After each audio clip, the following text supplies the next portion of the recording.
एक लड़की अपने भाई के घर जाने के लिए रात को ऑटो पकड़ती है और ऑटो पकड़ करके वो जा रही होती है, लेकिन कुछ दूर जाने के बाद में उस ऑटो चालक की परिस्थिति समझने के बाद में लड़की अपनी भाभी को फ़ोन करती है और कहती है कि भाभी मुझे इस ऑटो चालक के ऊपर कुछ संदेह हो रहा है, इसकी हरकतें कुछ ठीक नहीं लग रही हैं। उसकी भाभी कहती है कि मैं तुरंत तुम्हारे भैया से बात करवाती हूँ, भाई से बात कर लो। अपने भाई से बात करती है और भाई कहता है कि मुझे तुरंत अपना लाइव लोकेशन शेयर करो और मुझे पल पल की अपडेट देते रहो, मैं बहुत जल्द ही तुम्हारे पास पहुँच रहा हूँ। जैसे वो लाइव लोकेशन भेजती है, कुछ समय बाद मोबाइल स्विच ऑफ हो जाता है और भाई जो है पूरी तरीके से परेशान हो जाता है। रात का समय रहता है तो तुरंत पुलिस को भी खबर कर देता है, डायल 112 लगाता है। अब खुद भाई परेशान होकर के घर से निकल जाता है अपनी बहन को ढूंढने के लिए, लेकिन मोबाइल स्विच ऑफ हो चुका होता है। अब खबर जो है मुख्यमंत्री योगी आदित्यनाथ तक पहुँच जाती है। फिर सुबह के मुख्यमंत्री योगी आदित्यनाथ के कानों में जैसी भनक पहुँचती है, पुलिस महकमे में हड़कंप मच जाता है और देर रात को उस ऑटो चालक का इनकाउंटर हो जाता है। नमस्कार, मैं श्रवण कुमार और आप देख रहे हैं समरस भारत न्यूज़। दोस्तों, मैं बात करने जा रहा हूँ सच्ची घटना उत्तर प्रदेश के लखनऊ की, जहाँ पर 16 मार्च 2025 को इंटरव्यू के लिए एक लड़की जो कि अयोध्या की रहने वाली है, रोहाणी की, अब उस लड़की कुछ जीवन में कुछ करना चाहती है। उसने बीएड कर रखा था, पढ़ाई लिखाई कर रखी थी, शादी हो चुका था, उसका एक मासूम सा बच्चा भी था और जो पति थे वो एक टेलर का काम करते हैं।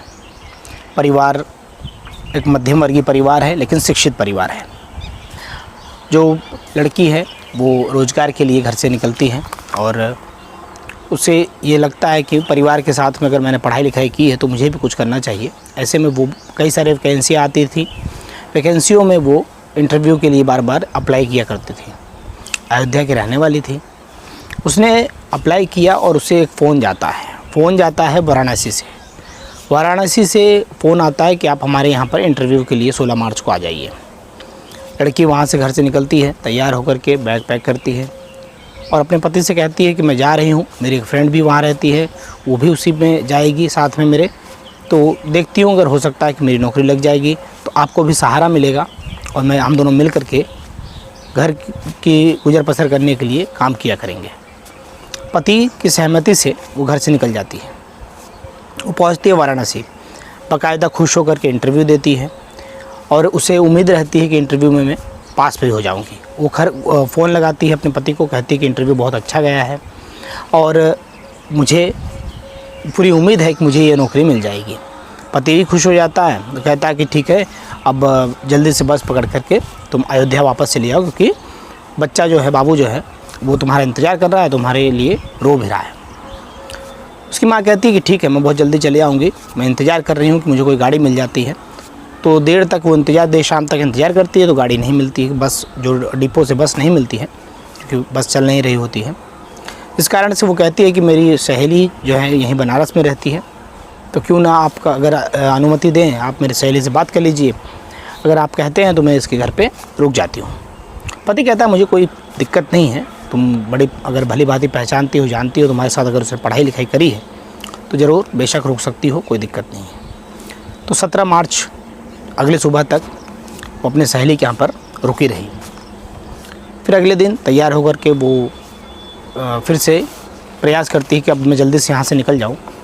वो कहती है कि अब मैं यहाँ तक आई हूँ तो सीधी बस जो है नहीं मिल रही है, तो क्यों ना मैं यहाँ से अपने भाई के पास चली जाती हूँ जो कि लखनऊ में रहते हैं। अब पति कहते हैं कि ठीक है, कोई बात नहीं है, जाकर के अपने भाई और भाभी से भी मिल आओ। तो वो वहाँ से बस पकड़ती है और बस पकड़ करके वो लखनऊ के लिए निकल आती है और लखनऊ आलमबाग बस स्टैंड पर वो उतरती है। उतरने के बाद में उस दिन जो समय रहता है वो 17 मार्च का ही रहता है, शाम का समय रहता है। 17 मार्च को जब वो आलमबाग उतरती है, अपने भाई के पास फ़ोन लगाती है कि भैया मुझे आना कहाँ है, मुझे जगह का नाम बता दीजिए। तो उसके भाई ने बताया कि तुम्हें चिन्हट्टा आना है, किसी ऑटो वाले को या कोई बस अगर मिलती है तो यहाँ पर सीधे चले आओ। वो इंतज़ार कर रही होती है, देखती है अगल बगल कोई बस नहीं दिखाई देता है, तो वो एक ऑटो देख लेती है। उस ऑटो वाले से कहती है कि मुझे चिन्हट्टा जाना है, मुझे ले चलोगे? ऑटो वाला कहता है कि बहुत पैसे लगेंगे क्योंकि यहाँ से 35 किलोमीटर है। वो कहती है कि रात ज़्यादा हो चुकी है मुझे सेफली घर भी पहुंचना है, तो कुछ बार्गिंग होती है दोनों के बीच में और एक रेट तय हो जाता है कि इस रेट पर मुझे लेकर के छोड़ दो। ऑटो वाला मान भी जाता है, भाई को फ़ोन करके बता देती है कितने इतने में तय हुआ है। उसका भाई कहता है कोई बात नहीं, चले आओ। अब वो वहाँ से आलमबाग से बस स्टैंड से चलती है। जब कुछ दूर जाती है तो अचानक से वो जब देखती है कि ऑटो चालक जो है वो कांच जो लगा रहता है बीच में, बार बार वो पीछे देखा कर रहा है, कुछ न कुछ मन में बुदबुदा रहा है, आंखें जो है लाल लाल हुई हैं, तो वो घबरा जाती है। लड़की तुरंत अपने भाभी के पास फ़ोन लगाती है और फ़ोन लगाकर कहती है कि भाभी, मुझे इस ऑटो चालक के ऊपर कुछ संदेह हो रहा है, मुझे डर लग रहा है, रात का समय है, 9:30-10 बज चुके हैं और ये किस रास्ते पर मुझको ले जा रहा है, मुझे बहुत ज़्यादा फ़िक्र हो रही है। उसकी भाभी कहती कि घबराओ मत, लो भैया से बात करो और उस ऑटो वाले से बात भी करवा दो। उसका भाई फ़ोन लेता है और उस ऑटो चालक से कहता है कि कहाँ लेकर के जा रहे हो तुम, कौन से रूट पर लेके जा रहे हो। वो रूट बताता है। भाई कहता है कि वो रूट, उस रूट पे क्यों जा रहे हो, रूट तो दूसरा रूट है, उस रूट से आओ। वो कहता है कि मेट्रो का काम चल रहा है सर, इसीलिए हम लोग उस तरफ नहीं जाते हैं, क्योंकि उस तरीके से पूरे तरीके से बैंड लगा हुआ है, इस वजह से मैं इनको इस रास्ते से लेकर के जा रहा हूँ। शॉर्टकट रास्ता है, बहुत जल्दी पहुँच जाऊँगा, आप बेफिक्र रहिए, मुझ पर भरोसा रखिए। उसका भाई कहता है कि ठीक है, कोई बात नहीं है, भरोसा है, और मेरी बहन को पहली बार आई है तो उसको आराम से लेकर के आओ। भाई की बात सुनने के बाद में ऑटो ड्राइवर वहाँ से चल देता है, लेकिन उसका भाई फिर भी, उसको भी थोड़ा थोड़ा शंका होने लग जाता है, तो अपनी बहन से कहता है कि तुम मुझे अपना लोकेशन भेज दो, मैं भी बहुत जल्दी ही देखता हूँ कि कितनी दूरी रह गई है, तो बाइक लेकर के मैं भी आ जाता हूँ। अब बहन जो है उससे लोकेशन भी भेज देती है। कुछ दूर जब चलते चलते 11 बजे का समय हो, 11:30 बजे का समय होता है, भाई जो है वो इंतज़ार कर रहा होता है, तो लोकेशन में कुछ दूरी जो दिखाई देती है, तो ऑटो चलते हुए उसका भाई सोचता है कि 1-2 किलोमीटर रह जाएगा, तो यहाँ पर आकर के मैं इसको ले लूँगा। अब वो चिन्हाट में इंतज़ार कर रहा होता है, लेकिन चलते चलते 12-12:30 बज चुके होते हैं। एक लंबा समय 1.5-2 घंटे का हो जाता है, तो वो भाई अब घबराने लग जाता है, फ़ोन लगाता है तो मोबाइल स्विच ऑफ आता है। अब जब मोबाइल स्विच ऑफ आ रहा होता है तो उसका भाई पूरी तरीके से घबरा जाता है। तुरंत वो आनन-फानन में डायल 112 पे कॉल करता है, लेकिन पुलिस उस तरीके से मुस्तैदी नहीं दिखाती है, जिस कारण से एक अनहोनी हो गई। अब घटना इतनी दुखदायक भयावह हो गई कि जो भाई है वो रात भर अपनी बहन को खोजता रहा, पुलिस भी खोजती रही, लेकिन उसकी बहन जो है कहीं से कहीं तक दिखाई नहीं दे रही थी। तमाम जगह वो अलग अलग ऑटो रुकवा करके देख रहा होता है, लेकिन कहीं पर कोई दिखाई नहीं देता है। तभी अगला दिन जब सुबह का समय होता है, 19 मार्च का जो दिन होता है, 19 मार्च को इरशद बाग एक जगह है लखनऊ में, वहीं से एक लाश बरामद होता है। पुलिस वाले भी उस लाश को बरामद करते हैं और तुरंत उसके भाई को इत्तला करते हैं, जानकारी देते हैं। उसका भाई भी मौके पर पहुंचता है, देखता है तो पूरी तरीके से टूट जाता है, रोने लग जाता है। अब उसके पति को भी फ़ोन कर दिया जाता है। उसका पति पेशे से जो टेलर रहता है, दर्जी रहता है, वो भी आ जाता है।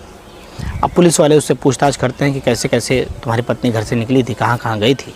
वो दर्जी बताता है कि इंटरव्यू के लिए बनारस गई थी, एक दिन अपने सहेली के यहाँ रही और अगले दिन अपने भाई के यहाँ आ रही थी। 18 मार्च के दिन भाई के यहाँ के लिए निकली थी, लेकिन इस प्रकार का हादसा हो गया। अब पूरी तरीके से पुलिस महकमे में हड़कंप मच गया। अब पुलिस अपनी लाज बचाने के लिए 6 पुलिस वाले को तत्काल सस्पेंड कर देती है, क्योंकि पूरी जानकारी पहले से दी जा चुकी थी परिवार द्वारा, लेकिन किसी प्रकार की कोई मदद नहीं पहुंचती है। तभी ये खबर बड़ा तेज़ी से सोशल मीडिया पे और अखबारों में फैल जाता है। इस खबर की जानकारी मुख्यमंत्री योगी आदित्यनाथ को लग जाती है, सूबे के मुख्यमंत्री। अब जैसे ही इस जानकारी मुख्यमंत्री योगी आदित्यनाथ को लगती है, वो पूरी तरीके से इस मामले को अपनी निगरानी में रख लेते हैं। पुलिस महकमे में हड़कंप मच जाता है। 6 पुलिसकर्मियों को सस्पेंड कर दिया जाता है।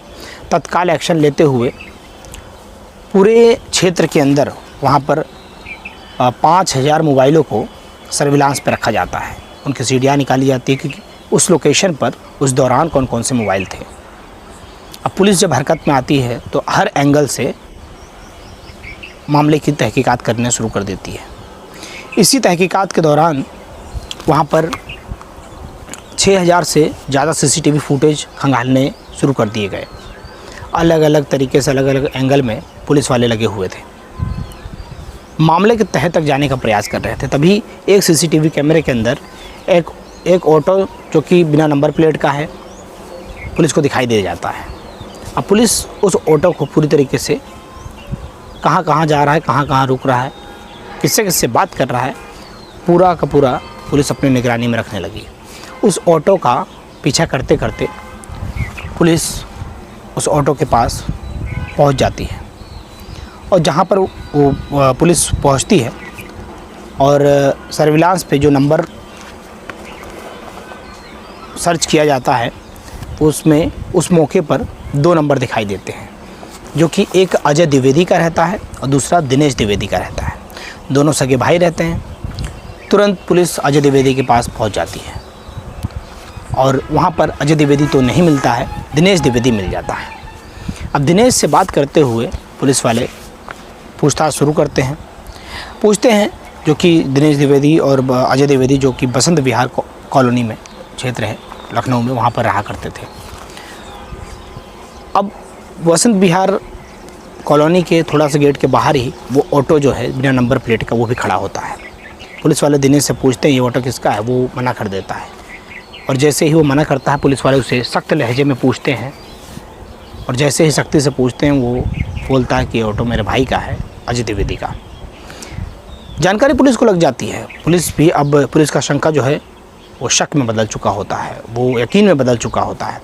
अब पुलिस वाले तुरंत हिस्ट्री निकालते हैं दोनों का, तो पता चलता है अजय के ऊपर 15 मुकदमे और उसका जो भाई है दिनेश उसके ऊपर 12 मुकदमे और वो दोनों हिस्ट्री शीटर हैं। अब पुलिस पूरी तरीके से अपनी आंखें खोल चुकी थी। अब पुलिस इस जानकारी में लग गई कि अब अजय कहाँ मिलेगा। दिनेश को तो गिरफ्तार कर चुके थे। अब दिनेश से पूछताछ की जाती है कि ये षड्यंत्र तुमने रचा कैसे। दिनेश बताता है कि मेरा भाई शराब का बहुत आदी है, शराब के बिना एक दिन भी वो नहीं रहता है।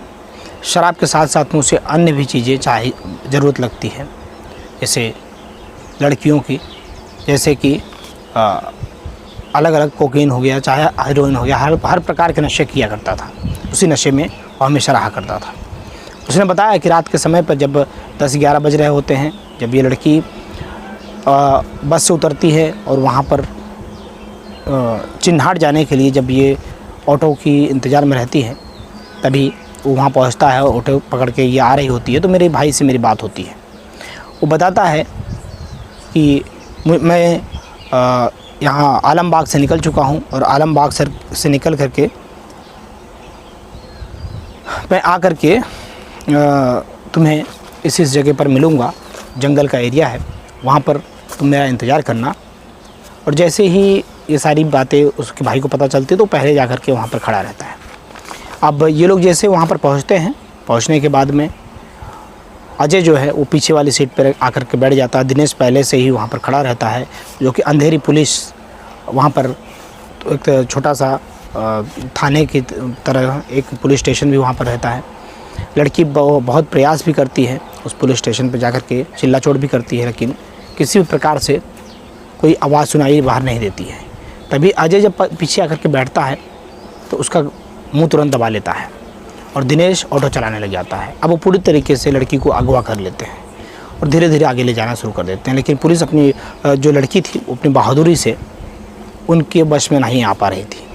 पूरी तरीके से वो उस लड़की को अपने वश में करना चाह रहे थे। उसको बार बार अलग अलग तरीके से सोच रहे थे कि कैसे इसके ऊपर कंट्रोल कर लिया जाए। लेकिन लड़की जो थी बड़ी हिम्मती थी, बड़ी साहसी थी, उसे वो कंट्रोल नहीं कर पाते हैं तो उसका मुंह एक कपड़े से बांध देते, उसके दुपट्टे से बांध देते हैं। फिर उसके साथ में अप्राकृतिक रूप से संबंध बनाने का बार बार प्रयास करते हैं, लेकिन वो लड़की बिल्कुल भी इसके लिए सहमत नहीं होती है। हर चाल उनका विफल कर देती है, उनको काटने लग जाती है, दांतों से काटती है, अलग अलग तरीके से जो उसके पास में कुछ रहता है तो उसे मारती भी है। लेकिन जब 2 कुख्यात अपराधी सामने हों तो बचना बड़ा मुश्किल हो जाता है। तो उन्होंने देखा मौके को कि अभी तो हम बचेंगे नहीं, तो उन्होंने उस लड़की का जो नाड़ा होता है उसी को निकाला और उसी से उसका गर्दन दबा करके उसकी हत्या कर दी। हत्या जैसे ही होती है दोनों वहाँ से फरार हो जाते हैं। अब पुलिस जब जांच पड़ताल कर रही होती है, सुबह के समय पर जब लाश मिलती है, पुलिस के सामने अब पूरा का पूरा मामला खुल चुका होता है। अब दिनेश को जेल में भेज देती है पुलिस, लेकिन अब इंतज़ार हो रहा होता है अजय का।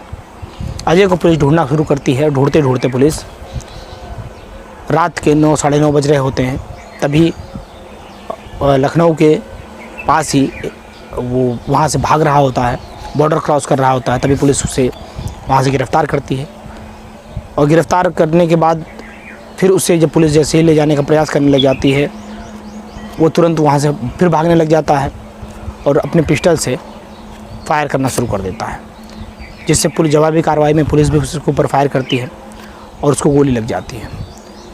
तुरंत पुलिस उसको गोली लगने के बाद जब वो गिर जाता है तो पुलिस उसको उठाती है और पास के CSC हॉस्पिटल में, सरकारी हॉस्पिटल में लेकर जाते हैं, जहां उसे मृत घोषित कर दिया जाता है। इलाज के दौरान मृत घोषित कर दिया जाता है।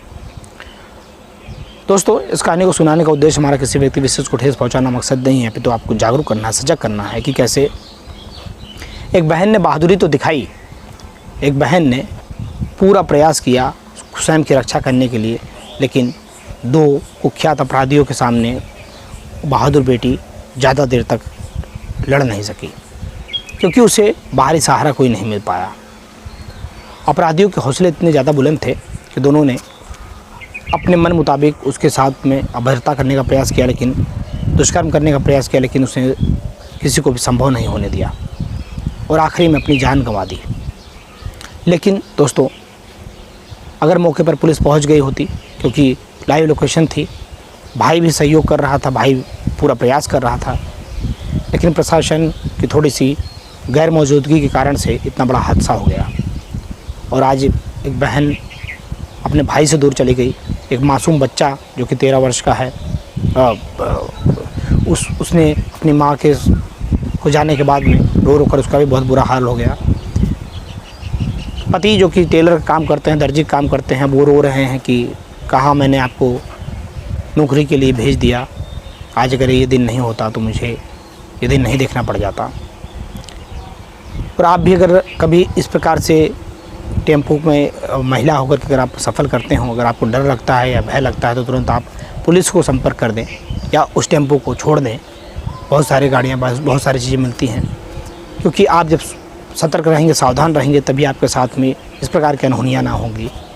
तो दोस्तों, खबर कैसा लगा प्रतिक्रिया दीजिएगा, वीडियो को लाइक कर दीजिएगा और चैनल को सब्सक्राइब कीजिएगा। मिलता है किसी नेक्स्ट वीडियो में। जय हिंद, जय भारत।